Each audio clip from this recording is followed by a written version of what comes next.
आणि ही सगळी मतं जाणून घेतल्याच्या नंतर सगळ्या कार्यकर्त्यांच्या, सगळ्या जीवभाव माणसांच्या ज्या सूचना आहेत त्या पद्धतीनं मला थोडी पार्श्वभूमी सांगायची की नुकत्याच झालेल्या स्थानिक स्वराज्य संस्थेच्या निवडणुकीमध्ये सगळे कार्यकर्ते त्या ठिकाणी लढत असताना सुद्धा जर धाराशिव लोकसभा मतदारसंघाचा आपण विचार केला तर एकाही पंचायत समितीमध्ये, नगरपालिकेमध्ये त्या ठिकाणी आम्हाला यश मिळू शकलं नाही। अनेक सामान्य कार्यकर्ते, अतिशय चांगल्या पद्धतीने काम करणारे कार्यकर्ते सुद्धा ह्या निवडणुकीत अतिशय वाईट पद्धतीने त्या ठिकाणी पराभूत झाले। मी असेन, आमचे सगळे सहकारी असतील, आम्ही 24 तास मधला 24 तास वेळ सामान्य माणसासाठी, सामान्य लोकांसाठी, त्याच्या समस्येसाठी द्यायचं काम आम्ही प्रामाणिकपणे केलंय आणि याचे साक्षीदार सगळे सर्वसामान्य माणसं आहेत। आपल्या सगळ्याच्या माहितीसाठी आमचा कार्यकर्ता, आम्ही कधी कामात कमी पडलोच नाहीत, लोकांच्या समस्या सोडवण्यातही आम्ही कधी कमी पडलो नाहीत। पण दुर्दैवानं सत्तेमुळं त्या ठिकाणी आम्हाला या पराभवाला सामोरं जावं लागलं। मला आपल्याला अतिशय प्रामाणिकपणे सांगायचंय की सामान्य माणसाच्या कामासाठी खरं तर इथं आम्ही लोकप्रतिनिधी म्हणून बसलेलो आहेत। सामान्य माणसाच्या अक्षरशः ट्रान्सफॉर्मरला सुद्धा त्या ठिकाणी अडचणी येत होत्या। आज सगळ्यांच्या माध्यमातून त्या ठिकाणी आम्ही निर्णय घेतलाय की शिवसेना पक्षात त्या ठिकाणी आम्ही जाणार आहेत।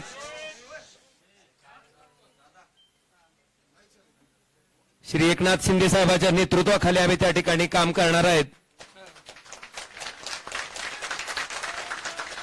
याच्या पाठीमागची पार्श्वभूमी अशी आहे की आपण बघितलं असेल, ज्या कारणामुळे त्या ठिकाणी मी माझं सार्वजनिक जीवन सुरू केलं की या वाईट वृत्तीची लोक कुठल्याही परिस्थितीत त्या ठिकाणी राजकारणाच्या पटलावर राहिली नाहीत पाहिजेत। ती भूमिका आजपर्यंत मी त्या ठिकाणी चोखपणे निभावत आलो। कायदेशीर बाबीवर सुद्धा आम्ही त्याच पद्धतीनं पूर्ण आमच्या कुटुंबानं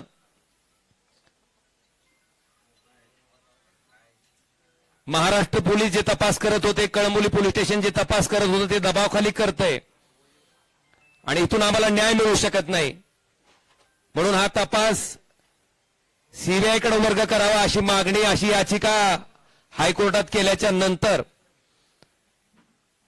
या हत्याकांडाचा तपास त्या ठिकाणी सीबीआयकडे वर्ग झाला। 20 वर्ष अविरतपणे न्यायालयीन प्रक्रिया चालली। फार मोठ्या अपेक्षा आमच्या कुटुंबाला त्या निकालात नव्हत्या। मेरिटवर निकाल येईल अशी अपेक्षा होती, पण दुर्दैवानं जो काही निकाल आला ज्याच्यामध्ये सन्माननीय न्यायालय म्हणतंय की राजकीय वैमनस्य होतं तेही मान्य करतंय। कुठल्याही हत्याकांडामध्ये उद्देश, मोटिव्ह फार महत्वाचा असतो, तेही न्यायालय मान्य करतंय। पण दुर्दैवानं कळंबोली पोलीस स्टेशनच्या तपासाला त्या ठिकाणी बेस करून मला वाटतं ज्या पद्धतीचा निकाल आला तो अतिशय दुर्दैवी होता आणि अशा पद्धतीनं या निकालाचं दुःख, कारण ज्या दिवशी राजेसाहेब गेले त्या दिवशीचं जे दुःख होतं तशाच पद्धतीचं दुःख आमच्या पूर्ण कुटुंबाला काल सहन करावं लागलं। मला वाटतं ह्याच्यामध्ये एक माणूस त्या ठिकाणी सक्षमपणे आमच्या पाठीशी उभा होता आणि त्यांनाही ते पटलेलं नव्हतं।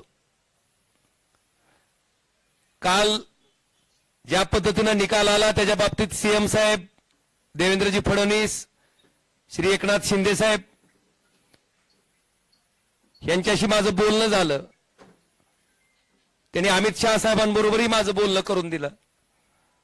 आम्ही त्यांना इतकीच विनंती केली की साहेब आम्हाला कुणाचा फेवर नको आहे, पण आम्ही जे संघर्ष मागच्या 20 वर्षापासून करतोय, फक्त न्याय मागतोय, तो न्याय आम्हाला मिळवून द्यावा ही आम्ही कळकळीची विनंती त्या ठिकाणी केली. आणि आदरणीय एकनाथ शिंदे साहेबांनी स्वतः समोर येऊन स्टेटमेंट दिलं आणि सीबीआय त्या ठिकाणी माननीय हायकोर्टात या प्रकरणाबाबतीत अपील दाखल करणार आहे. अपेक्षा इतकीच आहे की या केसच्या मेरिटवर त्या ठिकाणी जो न्याय त्या ठिकाणी डावलला गेलाय तो आम्हाला न्याय मिळावा. आणि म्हणून ह्या सगळ्या बाबीचा विचार केल्याच्या नंतर आपण जर आमची इथली राजकीय परिस्थिती बघितली असेल, बऱ्याच मंडळींना वाटतंय की आता तुमचा एक पक्ष त्यांचा एक पक्ष.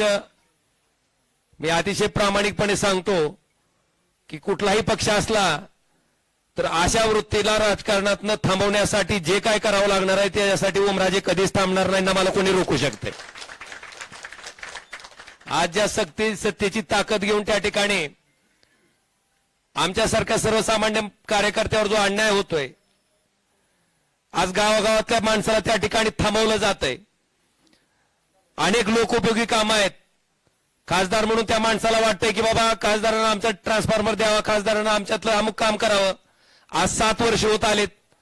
त्या माणसाच्या अपेक्षा फार मोठ्या आहेत. मला वाटतंय निश्चितपणे ह्या सगळ्या अपेक्षांना न्याय द्यायचं काम मी निश्चितपणे प्रामाणिकपणे इथून पुढच्या कालखंडामध्ये करत राहीन. आणि आपल्या सगळ्याच्या माहितीसाठी सामान्य माणूस ओमराजेला ओळखते. 2009 पासून ते आजपर्यंत, 2006 पासून ते आजपर्यंत त्या सामान्य माणसासाठी मी काय काम करतो हे सामान्य माणसानं बघितलंय. आणि म्हणून कुठल्या पैशाच्या हव्यासापोटी, कुठल्या पदाच्या हव्यासापोटी जाणारा ओमराजे नाही. जी काय सत्ता घ्यायची आहे किंवा जी काय सत्तेचा वापर करायचा आहे, कारण आपण जर माझ्याकडची फळी बघितली तर माझ्याकडे मोठे प्रस्थापित माणसं कोणीच नाही. माझ्याकडे सामान्य माणसं, समाजातली शेवटच्या घटकातली माणसं त्या ठिकाणी आज माझ्याकडे आशा लावून बघतायत. आणि मी आपल्याला शब्द देतो की ह्या सत्तेचा वापर हा त्या सर्वसामान्य माणसाच्या जीवनात आनंद देण्यासाठी मी प्रामाणिकपणे करत राहीन आणि ती ताकदीनं करत राहीन. हे वचन मी आपल्या सगळ्याच्या साक्षीनं आज या ठिकाणी देतोय. आणि आम्हाला खात्री आहे की ज्या पद्धतीनं धावून जाऊन काम करायचा त्यांचा स्वभाव आहे त्या पद्धतीने निश्चितपणे धावून येतील आमच्या प्रत्येक. कारण आमचं काय वैयक्तिक कुठलंच काम नाहीये, माझं कुठलंच काय असंही नाही किंवा काहीतरी वेगळा व्यवसाय माझा चालू आहे आणि त्या व्यवसायाला संरक्षण घेण्यासाठी मला जायचं आहे ना. माझ्यावर काही ईडीसी व्यायची बी धाड पडली असंही नाही. बांधवांनो, प्रामाणिकपणे काम करणारा 24 तास मधला 24 तास वेळ देणारा मी एक सामान्य कार्यकर्ता आहे. आणि निश्चितपणे यांच्या नेतृत्वाखाली आम्ही अतिशय चांगल्या पद्धतीचं काम आपण जर बघितलं असेल तर कृष्णा मराठवाडा सिंचन प्रकल्प जो की कित्येक वर्षापासून त्या ठिकाणी अपूर्ण आहे. आपल्याकडे बॅरेजेसची कामं आहेत जे की आम्ही त्यावेळेस सुरू केलं होतं, त्याचे इस्टिमेट चालू केले होते. मला वाटतंय या सत्तेचा उपयोग कशा पद्धतीने केला जाऊ शकतो हे निश्चितपणे आम्ही धाराशिव लोकसभा मतदारसंघातील जनतेला चांगल्या पद्धतीने त्या ठिकाणी राबवून, नुसत्या घोषणा नाहीत तर त्या राबवून अतिशय चांगल्या पद्धतीनं दाखवून देऊ हेही वचन मी आजच्या या पत्रकार परिषदेच्या निमित्तानं देतो. आणि निश्चितपणे आदरणीय उद्धवजी, आदरणीय आदित्यजी, बाळासाहेब यांचा सगळ्यांचा मला प्रचंड स्नेह लाभला, त्यांचे आशीर्वाद लाभले, त्यांचं प्रेम लाभलेलं आहे. मला वाटतंय माझ्या मनात, माझ्या तोंडात कधीही कुणाबद्दलही वाईट शब्द कधी आलेला नाही, येणारही नाही. आणि मी मगाशी आमच्या सगळ्या सैनिकांना सुद्धा सगळ्यांना सांगितलं की एकही शब्द भले कुठल्याही प्रकारची कशाही प्रकारची कमेंट पुढे न आली तर मला वाटतंय मातोश्रीबद्दल आपल्याकडनं एकही शब्द जायला नको ही मी विनंती सगळ्या आमच्या कार्यकर्त्यांना केलेली आहे. मी त्यांचंही मनापासून आभार व्यक्त करतो. आणि निश्चितपणे माझा पुढचा जो राजकीय प्रवास आहे हा राजकीय प्रवास सर्वसामान्य माणसाच्या जीवनात आनंदाचे क्षण आणण्यासाठी, त्याला सुखाचे क्षण देण्यासाठी मी कायमस्वरूपी अविरतपणे जसं आधी काम करत आलोय त्याच पद्धतीनं अविरतपणे त्यांच्यासाठी काम करत राहीन हेही वचन देतो.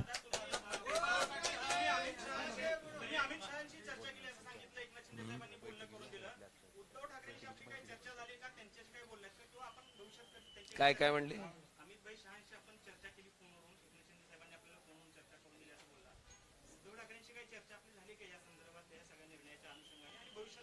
कुठल्या कशाबद्दल म्हणताय?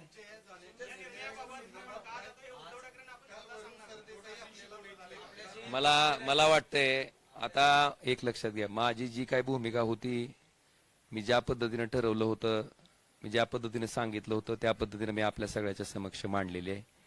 आणि माझी आपल्याला इतकीच विनंती आहे की आम्ही काय बोललेलो असेल तर निश्चितपणे तुम्ही त्याची बातमी करा, त्याच्याबद्दल काही दुमत नाही. पण न बोललेल्याही बातम्या त्या ठिकाणी चालवल्या जातात आणि विनाकारण कुणाबद्दलही गैरसमज त्या ठिकाणी निर्माण केले जातात. तर फक्त तेवढ्या गोष्टी घडून येत.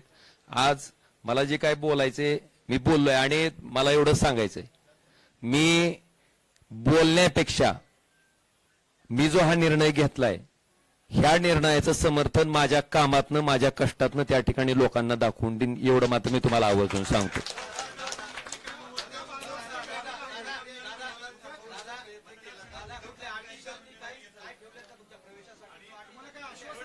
एक लक्षात घ्या, अटी शर्ती टाकून मी काम करणारा कार्यकर्ता नाही.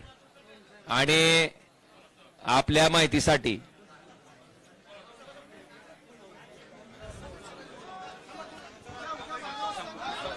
धन्यवाद.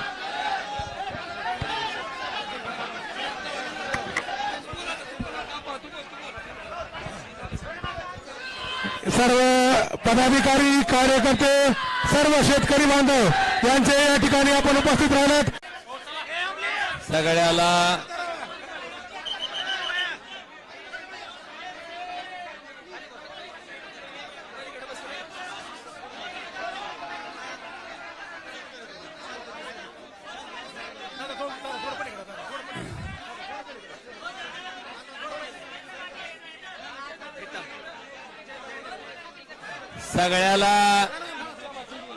सगळ्याला माझी तुमच्या सगळ्याला विनंती आहे. अरे सगळ्याला विनंती आहे की थोडं शांत घ्या. कृपा करून तुमचा आवाज थोडा कमी करा. सगळ्यालाच विनंती आहे, थोडं संयमानं घ्या, शांततेनं घ्या. सगळं झालंय का? आता फक्त आवाज करू नका. आज मी आल्यापासनं धाराशिव लोकसभा मतदारसंघातील माझ्या जीवाभावाच्या सगळ्या लोकांना विनंती केली होती की आज आपण या ठिकाणी उपस्थित राहावं. माझ्या आव्हानाला प्रतिसाद देत माझ्या लोकसभा कार्यक्षेत्रातील सगळी जीवाभावाची माणसं आज या ठिकाणी उपस्थित होती. जवळपास 4:15 पासनं आता 8 वाजत आलेत. सगळ्यांशी चर्चा आम्ही त्या ठिकाणी केली, सगळ्यांचं मत त्या ठिकाणी जाणून घेतलं. आणि ही सगळी मतं जाणून घेतल्याच्या नंतर सगळ्या कार्यकर्त्यांच्या, सगळ्या जीवभाव माणसांच्या ज्या सूचना आहेत त्या पद्धतीनं मला थोडी पार्श्वभूमी सांगायची की नुकत्याच झालेल्या स्थानिक स्वराज्य संस्थेच्या निवडणुकीमध्ये सगळे कार्यकर्ते त्या ठिकाणी लढत असताना सुद्धा जर धाराशिव लोकसभा मतदारसंघाचा आपण विचार केला तर एकाही पंचायत समितीमध्ये, नगरपालिकेमध्ये त्या ठिकाणी आम्हाला यश मिळू शकलं नाही. अनेक सामान्य कार्यकर्ते, अतिशय चांगल्या पद्धतीने काम करणारे कार्यकर्ते सुद्धा या निवडणुकीत अतिशय वाईट पद्धतीने त्या ठिकाणी पराभूत झाले. मी असेन, आमचे सगळे सहकारी असतील, आम्ही 24 तास मधला 24 तास वेळ सामान्य माणसासाठी, सामान्य लोकांसाठी, त्याच्या समस्येसाठी द्यायचं काम आम्ही प्रामाणिकपणे केलंय. आणि याचे साक्षीदार सगळे सर्वसामान्य माणसं आहेत. आपल्या सगळ्याच्या माहितीसाठी आमचा कार्यकर्ता आम्ही कधी कामात कमी पडलोच नाहीत. लोकांच्या समस्या सोडवण्यातही आम्ही कधी कमी पडलो नाहीत. पण दुर्दैवानं सत्तेमुळं त्या ठिकाणी आम्हाला या पराभवाला सामोरं जावं लागलं. मला आपल्याला अतिशय प्रामाणिकपणे सांगायचं की सामान्य माणसाच्या कामासाठी खरं तर इथं आम्ही लोकप्रतिनिधी म्हणून बसलेलो आहेत. सामान्य माणसाच्या अक्षरशः ट्रान्सफॉर्मरला सुद्धा त्या ठिकाणी अडचणी येत होत्या. आज सगळ्यांच्या माध्यमातून त्या ठिकाणी आम्ही निर्णय घेतलाय की शिवसेना पक्षात त्या ठिकाणी आम्ही जाणार आहेत.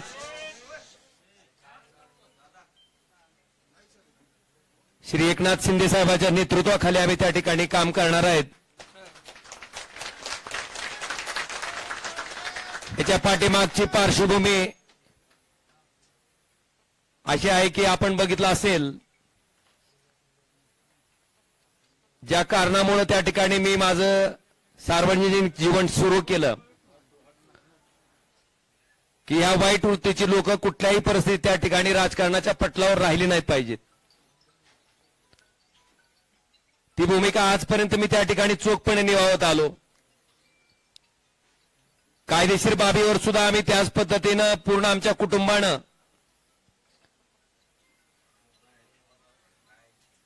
महाराष्ट्र पोलीस जे तपास करत होते, कळंबोली पोलीस स्टेशन जे तपास करत होतं ते दबावाखाली करतंय आणि इथून आम्हाला न्याय मिळू शकत नाही.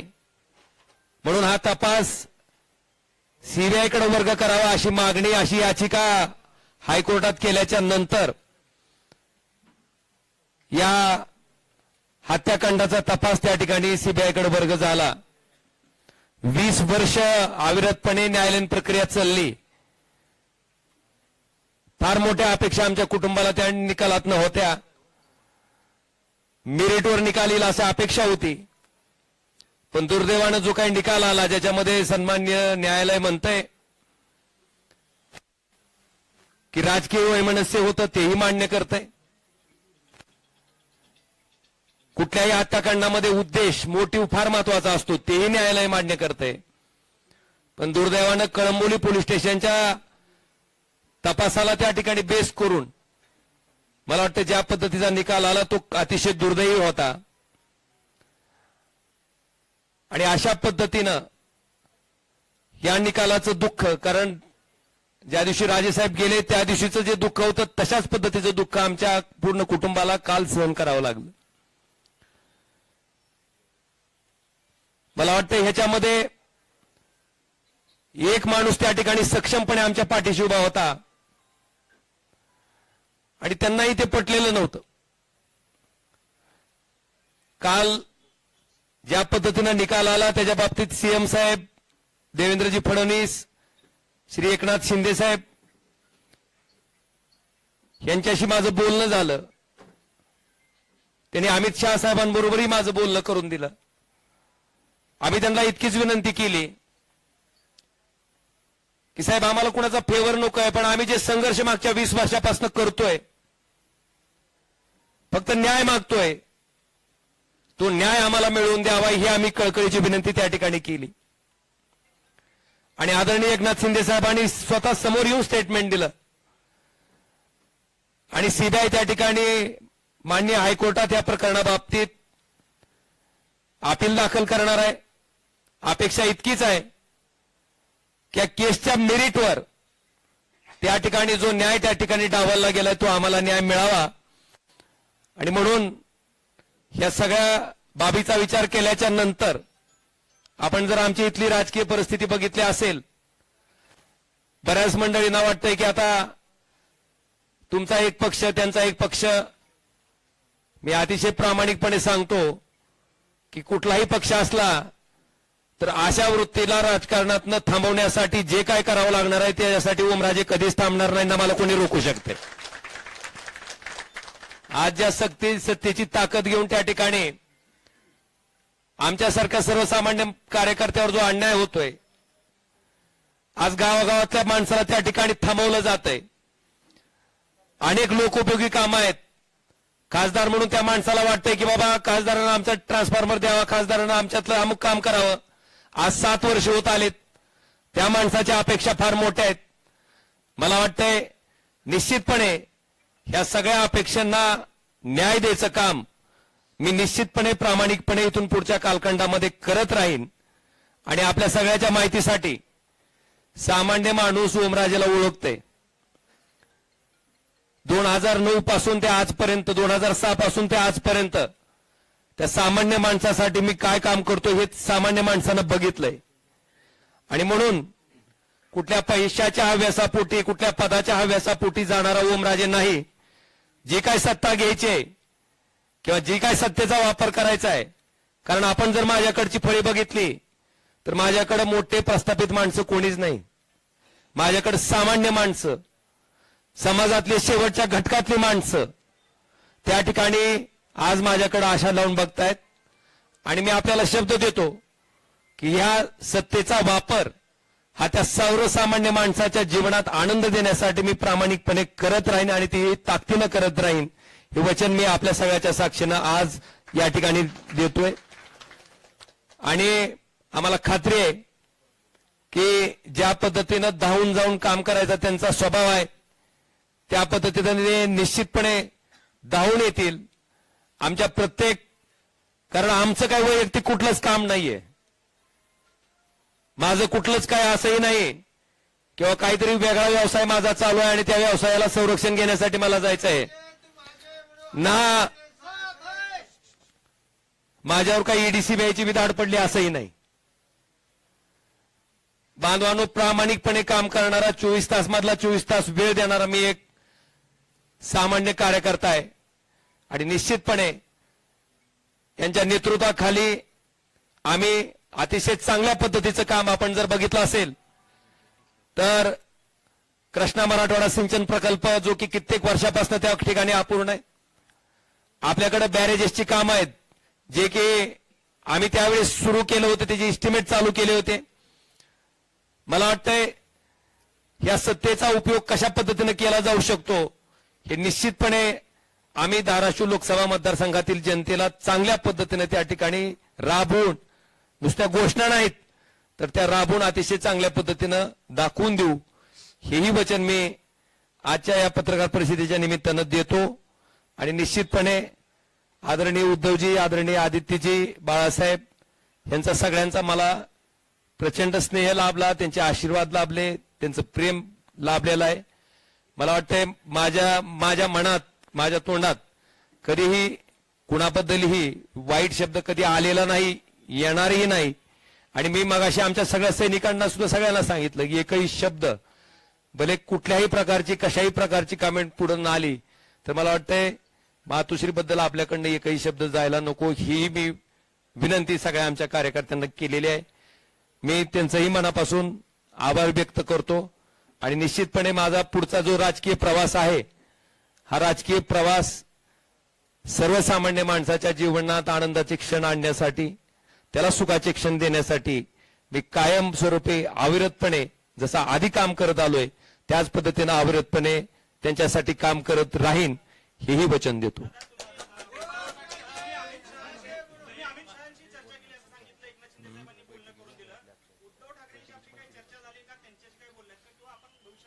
काय काय म्हणले?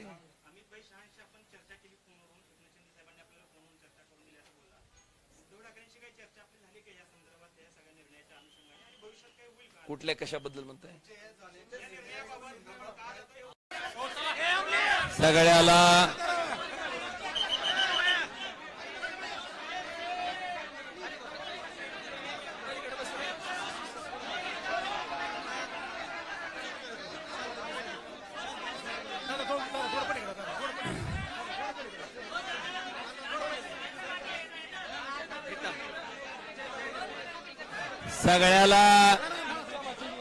सगळ्याला माझी तुमच्या सगळ्याला विनंती आहे, अरे सगळ्याला विनंती आहे की थोडं शांत घ्या. कृपा करून तुमचा आवाज थोडा कमी करा. सगळ्यालाच विनंती आहे, थोडं संयमानं घ्या, शांततेनं घ्या. सगळं झालंय का? आता फक्त आवाज करू नका. आज मी आल्यापासनं धाराशिव लोकसभा मतदारसंघातील माझ्या जीवाभावाच्या सगळ्या लोकांना विनंती केली होती की आज आपण या ठिकाणी उपस्थित राहावं. माझ्या आव्हानाला प्रतिसाद देत माझ्या लोकसभा कार्यक्षेत्रातील सगळी जीवाभावाची माणसं आज या ठिकाणी उपस्थित होती. जवळपास 4:15 पासनं आता 8 वाजत आलेत. सगळ्यांशी चर्चा आम्ही त्या ठिकाणी केली, सगळ्यांचं मत त्या ठिकाणी जाणून घेतलं आणि ही सगळी मतं जाणून घेतल्याच्या नंतर सगळ्या कार्यकर्त्यांच्या, सगळ्या जीवभाव माणसांच्या ज्या सूचना आहेत त्या पद्धतीनं मला थोडी पार्श्वभूमी सांगायची की नुकत्याच झालेल्या स्थानिक स्वराज्य संस्थेच्या निवडणुकीमध्ये सगळे कार्यकर्ते त्या ठिकाणी लढत असताना सुद्धा जर धाराशिव लोकसभा मतदारसंघाचा आपण विचार केला तर एकाही पंचायत समितीमध्ये, नगरपालिकेमध्ये त्या ठिकाणी आम्हाला यश मिळू शकलं नाही. अनेक सामान्य कार्यकर्ते, अतिशय चांगल्या पद्धतीनं काम करणारे कार्यकर्ते सुद्धा या निवडणुकीत अतिशय वाईट पद्धतीने त्या ठिकाणी पराभूत झाले. मी असेन, आमचे सगळे सहकारी असतील, आम्ही 24 तास मधला 24 तास वेळ सामान्य माणसासाठी, सामान्य लोकांसाठी, त्याच्या समस्येसाठी द्यायचं काम आम्ही प्रामाणिकपणे केलंय. आणि याचे साक्षीदार सगळे सर्वसामान्य माणसं आहेत. आपल्या सगळ्याच्या माहितीसाठी आमचा कार्यकर्ता, आम्ही कधी कामात कमी पडलोच नाहीत. लोकांच्या समस्या सोडवण्यातही आम्ही कधी कमी पडलो नाहीत. पण दुर्दैवानं सत्तेमुळं त्या ठिकाणी आम्हाला या पराभवाला सामोरं जावं लागलं. मला आपल्याला अतिशय प्रामाणिकपणे सांगायचंय की सामान्य माणसाच्या कामासाठी खरं तर इथं आम्ही लोकप्रतिनिधी म्हणून बसलेलो आहेत. सामान्य माणसाच्या अक्षरशः ट्रान्सफॉर्मरला सुद्धा त्या ठिकाणी अडचणी येत होत्या. आज सगळ्यांच्या माध्यमातून त्या ठिकाणी आम्ही निर्णय घेतलाय की शिवसेना पक्षात त्या ठिकाणी आम्ही जाणार आहेत.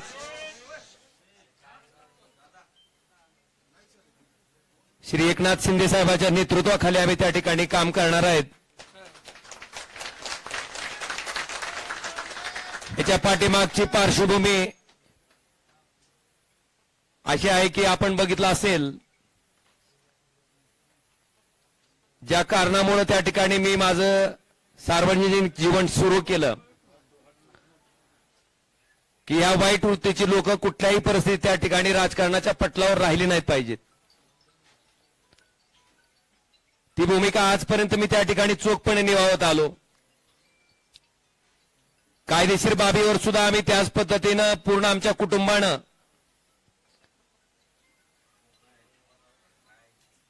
महाराष्ट्र पोलीस जे तपास करत होते, कळमोली पोलीस स्टेशन जे तपास करत होते ते दबावाखाली करतंय आणि इथून आम्हाला न्याय मिळू शकत नाही.